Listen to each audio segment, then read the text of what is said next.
Hello girls, you are welcome back to your history class. Children, I hope you all are taking care of your health.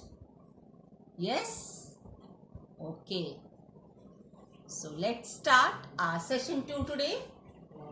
Before we start our today's session, as the same points are continued, we'll just see few points of the previous session. Children, in the previous session you were explained about an empire across the 3 continents, in which I told you that the names of the 3 continents were the Roman Empire expanded. You were also explained about King Augustus, who changed the administrative system from republic to empire. That also was explained to you in a detailed way. Do you remember, children? Yes. So in the same context, you were also explained about the powerful centers of Rome, in which the 3 main points. First was the emperor, in which you were told about King Augustus. Second was the Senate, the administrative body, who used to advise the king and how changes were made by King Augustus. And the third point, which will be still continued in today's session also, is army. Do you remember, children? आपको पीछे इसी same विषय पर विवरण दिया गया था, जिसमें आपको किंग अगस्टस के बारे में, राजा अगस्तुस के बारे में बताया गया, सीनेट के बारे में बताया गया और उसके बाद सेना के बारे में। तो आज का सेशन भी हमारा सेना के परिप्रेक्ष्य से कंटिन्यूड होगा, सेना के संदर्भ में ही शुरुआत होगा। तो आज के सेशन को शुरू करने से पहले कम से कम last point of the army will just see to it. सेना के संदर्भ में मैंने आपको लास्ट पॉइंट क्या समझाया था, शायद कुछ बच्चों को जरूर याद होगा। The last point was that succession to the throne was based on family descent, अर्थात उत्तराधिकार का नियम था। राजा के मृत्यु के बाद उनका पुत्र उत्तराधिकारी होता था।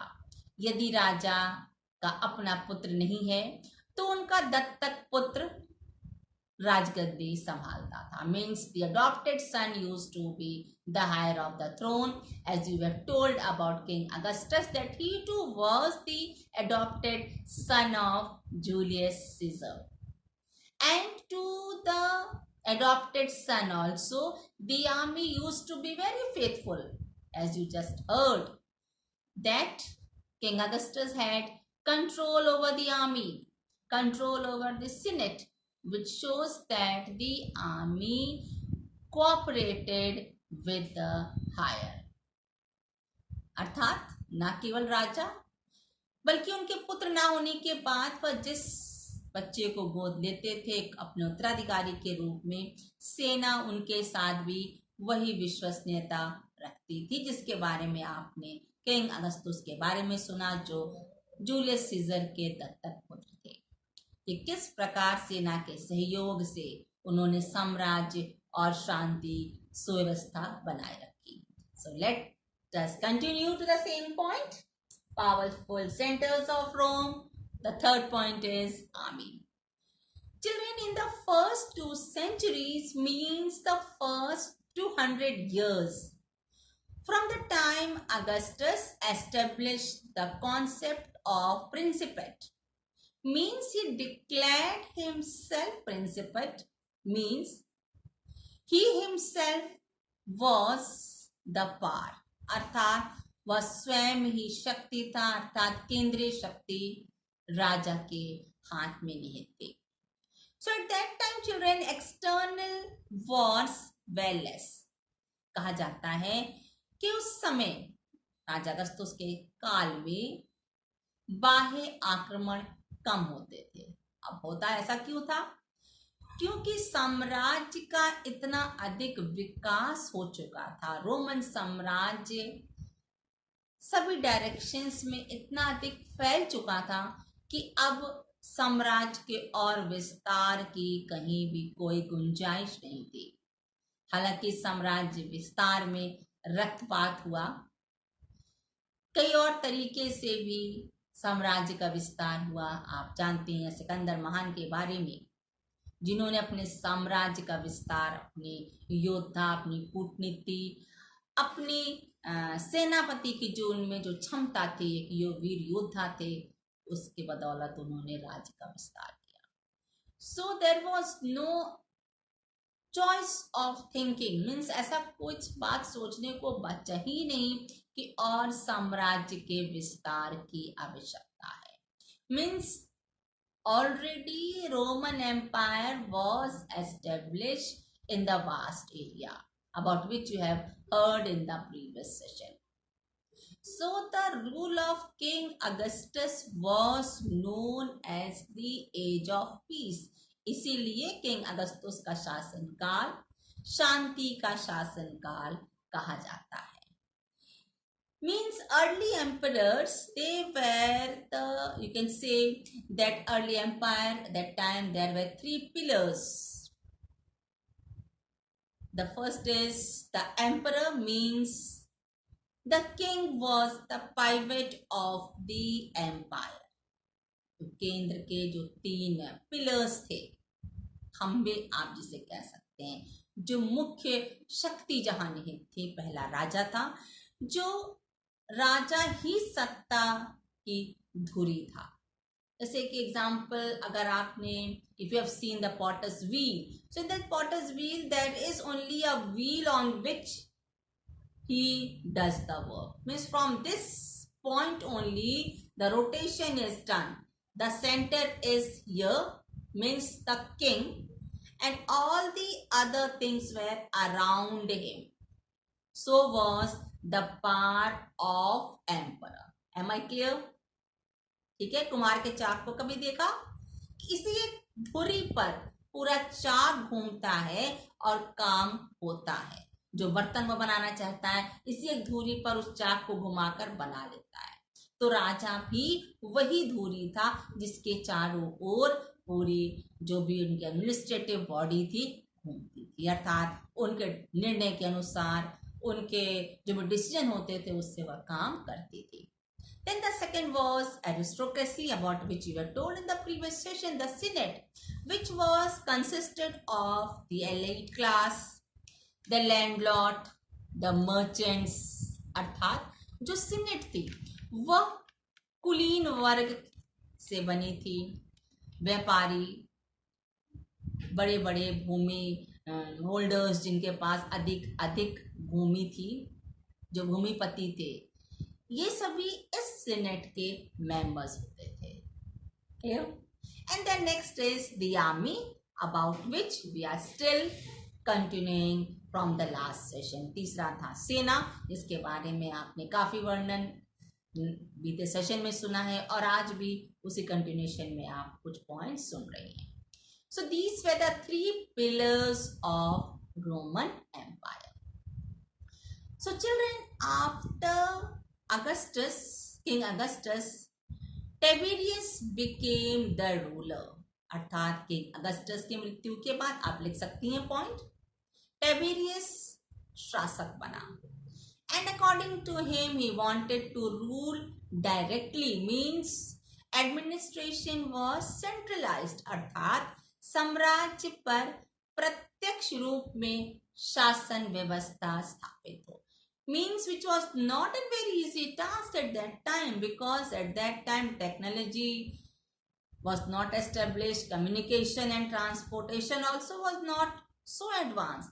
So it was not very easy to administrate from one end to the last, from one point to the last. जैसे आज टेक्नोलॉजी का विकास हो चुका है, आप देखती हैं कि आप केवल एक पॉइंट क्लिक करती हैं और आप ऑनलाइन क्लास सुन सकती हैं। एक टीचर बोलती है और जितने बच्चे चाहें उसमें ज्वाइन करके क्लास अटेंड कर लेते हैं।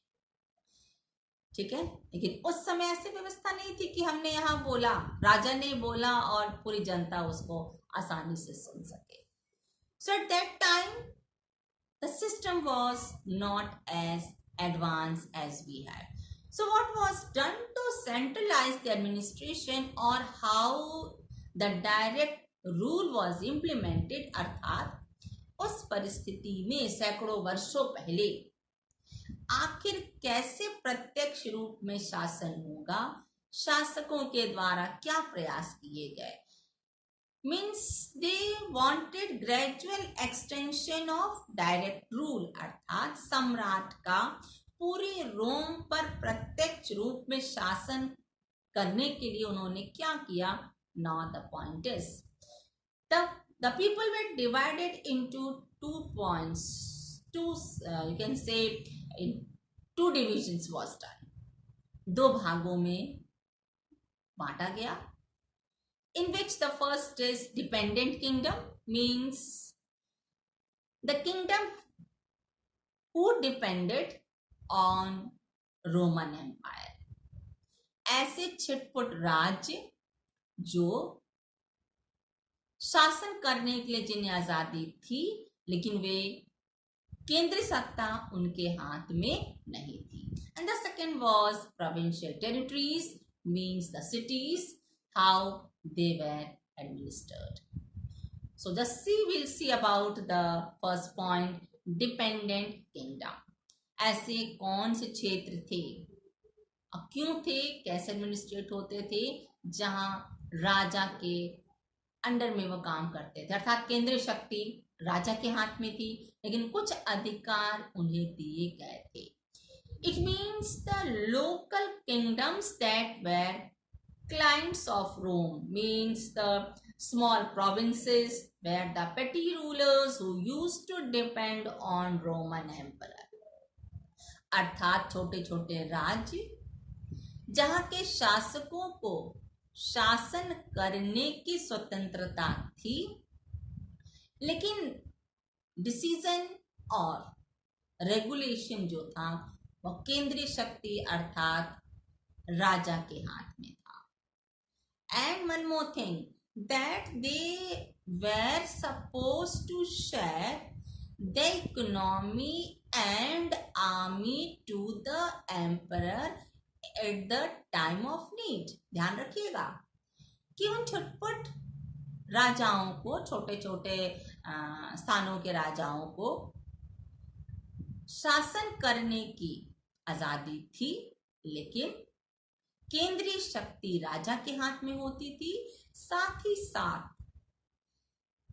उन छोटे छोटे शासकों, छोटे शासक से मतलब उनके कद से नहीं बेटा, area on which they were ruling. Be very clear, छोटे छिटपुट राज्य, छोटे छोटे शासक से मतलब area on which they were ruling was not expanded.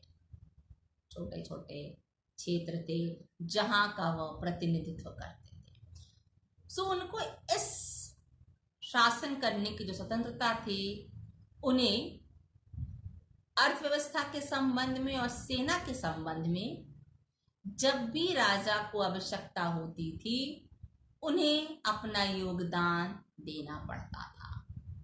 If you remember, I have explained you in feudalism also, where the feudal lords used to render military service to the king at the time of need. सामंतवाद आपको अगर याद है, जहां सामंतों को राजा की ओर से विशेष अधिकार प्राप्त थे, लेकिन आवश्यकता पड़ने पर वही सामंत राजा को सैनिक सहायता देते थे. अगर आपको याद आ रहा, आपने पहले पढ़ा है, अगर नहीं भी पढ़ा, भूल गए हो तो आज अपने नॉलेज में ऐड कर लो कि सामंतों के साथ भी ऐसे ही था.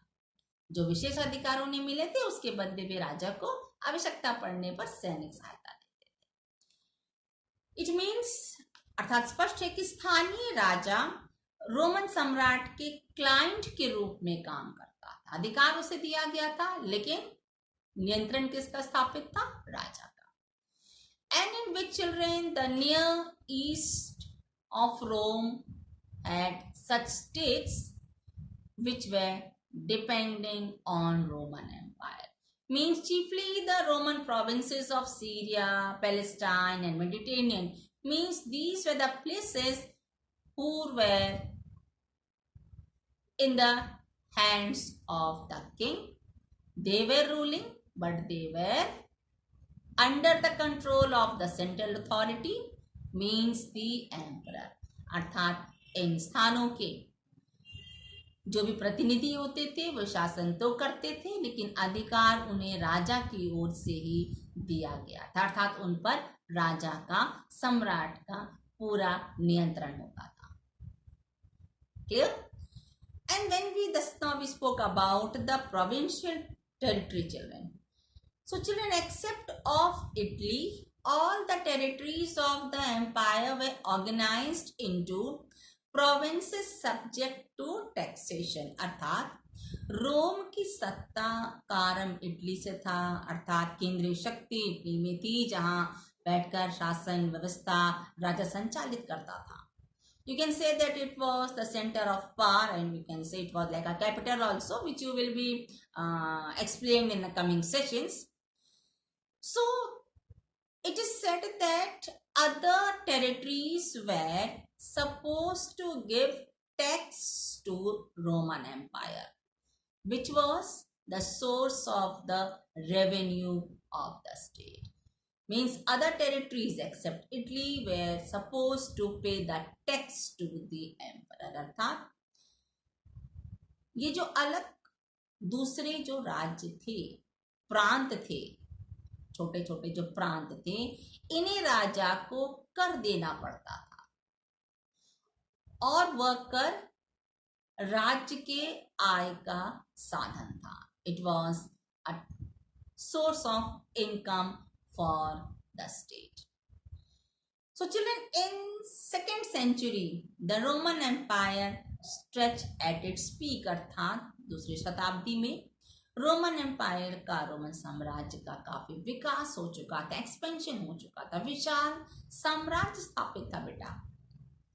It is said that from Scotland United kingdom में, वहां से लेकर अल्बेनिया और सहारा से लेकर यूफ्रेट्स, मीन्स एक छोर से दूसरी छोर तक एम्पायर का एक्सटेंशन था, जहां करीब 6 करोड़ जनता के आसपास लोग रहते थे. इतनी पॉपुलेशन बहुत बड़ी बात थी उस समय, इतना विशाल साम्राज्य और इतनी जनसंख्या.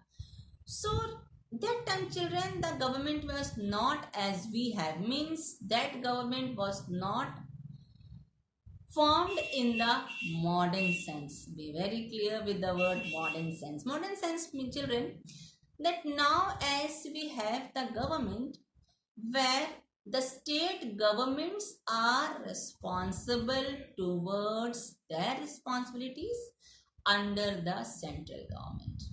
जैसा कि आप जानती हैं, हमारी जो शासन व्यवस्था है वह केंद्र और राज्य 2 रूपों में संचालित होती है.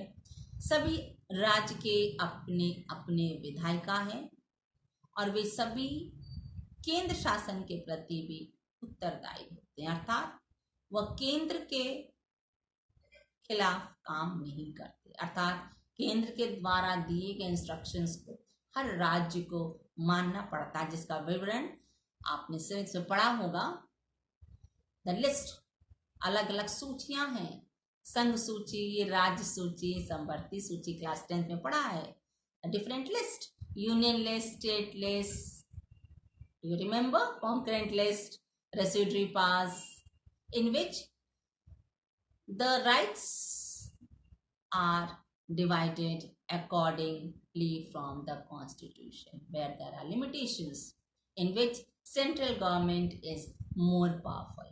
Okay, so at that time no such government was framed. So how the kings used to manage such vast empire where technology was not established? How they were ruling over such a good population, around 6 crore people, where there was not a sense of modern sense of governance. अर्थात जिस प्रकार आज आधुनिक रूप में हमारी प्रशासनिक रूपरेखा निर्धारित है, संविधान के द्वारा निर्धारित है, उस समय आखिर क्या व्यवस्था थी, कैसे शासन होता था, किस व्यवस्था से शासन होता था उस समय, इसका विवरण आप आगे सेशंस में सुनेंगे। Clear? All right, children. So we have done the early empire. Go through the paragraphs given in your book. I have explained it in points. Tell it from your book. Read from your book, children. Okay?